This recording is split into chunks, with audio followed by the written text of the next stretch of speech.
honored to be here today to talk about a bit about my journey in advocacy, how I've been able to influence the movement from Kenya, Africa, and indeed at the global stages. From the decolonized campaign that I worked on, influencing the campaign to stop building of 1050 megawatts of coal-fired power plant in Nairobi, Kenya, to working on education for sustainable development for Arusha, Kenya. These experiences have been incredible and really allowed me to learn from within, transform myself, and make a better case study on what it means for young people to be empowered, to build their capacities, and to be part of a supportive society that holds them together in community to bring about a better change. And so, recognizing the resource deficiencies, challenges of meaningful engagement of African youth, and indeed lack of mentorship, I set out to really inform and influence the organizations that I wanted to engage in to create a new wave of strength, a new wave of hope, and the accountability systems that we need in order to support African communities and African youth. And if I start, Keen International, which is my inaugural organization that I founded in 2020, we really work to bring about the spotlight of what young people in Africa are doing, how they are transforming our continent, and the solutions that they are bringing on the ground. Because number one, it's very hard for young Africans to access these COP spaces. It's very hard for them to get inroads into these global stages. So through Keen International, we've been able to create a platform where they can come, express themselves, and actually bring the narratives that matter most to them to such global stages. And through capacity building, knowledge sharing, policy influence, and youth action, we actually spotlight them to be agents of change, train them about impact storytelling, and showcasing how important it is for them to play a role in policy influencing. And yes, Keen International started as a baby. Now we are in our adulthood, and we hope to structure it into a global facing organization that is inclusive for young people, intergenerational approaches, and ensuring that we can learn from each other even as we implement our solutions. And also, I wish to talk about Youth for Nature that I've worked for the last 5 years as an Africa director. And Youth for Nature is one of the amazing organizations that have actually led me to where I am today. As an Africa director, I joined the organization when it was still a project, and my role was to create an impact strategy that will engage young people from all over Africa, including bringing their stories to the global stages, training them on nature-based solutions and the policies that they need to speak to from what they were doing on the ground. And I'm proud that we were able to grow a region from 0 to over 500 youth who were directly benefiting and engaging in Africa. And to me, this is not just a number. These are young people who are doing different works, young people who are involved in the real advocacy work and in the solutions that we need to advocate for at the grassroots level. So yes, through Youth for Nature, I've further impacted my region. I've further designed programs that have actually been meaningful to the youth that belong in our region. And proudly to say so, Inuka Africa is one of the programs that I'm happy to have given birth to.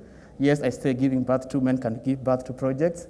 And ideally, it was around the aspect of resource challenges. How do we make space for young Africans who are already doing nature-based solutions, restoration progress at the grassroots level to be able to match their skills with finances, storytelling with mentorships, and actually allowing them a platform to showcase these works to the world. So today we've been able to really directly benefit over 5 youth groups across Kenya representing diverse landscapes to be able to come to the center stage, share with our leaders on what is happening on landscapes restoration, the challenges of livelihoods within them, and how they can, through microgranting, scale their restoration initiatives into business livelihoods that can employ them, that can restore nature, and that can actually create stories that define the region we are. We are looking at scaling Inuka Africa and hopefully getting it into the region that is Africa, that we can secure financing to young people that are already doing so much work on the ground. And lastly, of course, I'll talk about the Africa Youth Caravan to COP, which is a dear project to me. We worked on this campaign since 2022. We first supported about 21 African youth from all over Africa to actually come to this Conference of Parties. So recognizing the challenges that young Africans face when it comes to access to these conferences, we've been working to fundraise and secure resources, financial resources, that will then ensure these young people, these change makers, from where they are, they don't feel left out because of the lack of funding. And so to date, we brought about over 30 young Africans to COP27, COP28, and even COP29, so that they can influence the policies, they can bring their solutions to the global stages, they can connect with other stakeholders and delegates, and actually be part of the change. The challenge I give you today is this.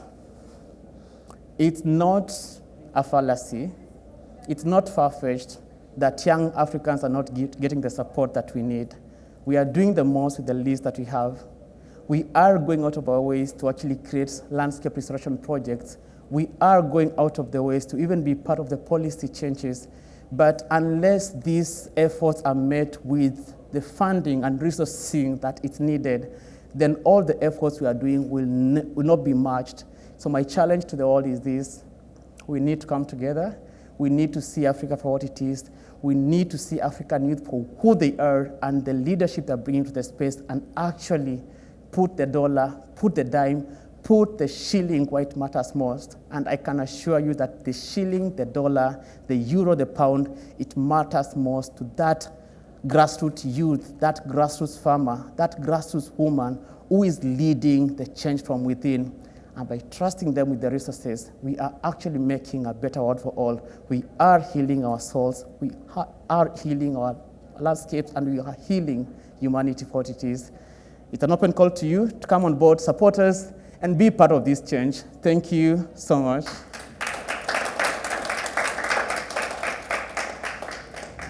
Thank you.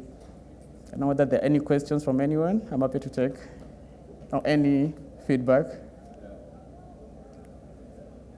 Do you have anyone?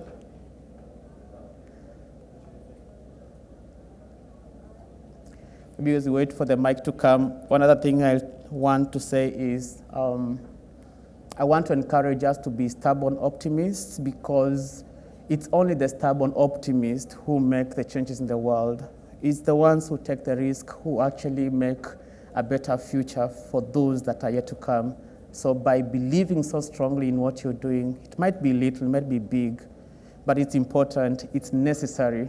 So let's get out there, let's own our stubborn optimism, and let us lead the change with the charge that we got and make a world where all belongs. And if we can come together in solidarity, we can support the movement, we can create the positive narratives, and we can impact our communities. Because the truth is this: if we don't start it, no one else will start it. Inspired by Wangari Maathai, the late, she always says it's the little thing that citizens do that is what makes the difference.